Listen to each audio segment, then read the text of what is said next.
Hi guys, get ready with me.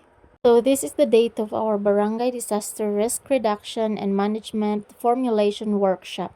Nag-lunch break naman lang no, wala pa ko ka-prepare sa ko ang face, so mo nang naulhigid ang akong pagpangarte no. Pero sige lang, ang importante laban na tong kilay.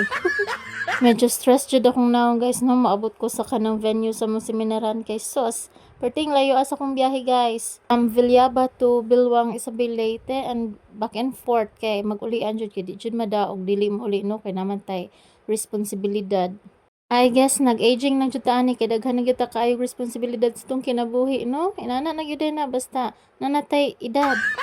San pa guys no, ako na lang gi-enjoy ang akong kagalingon and everything that I did tungod kay I don't stress myself. Stress na ko daan. Ito guys, I don't stress myself because God is in control man. So, mara to bye.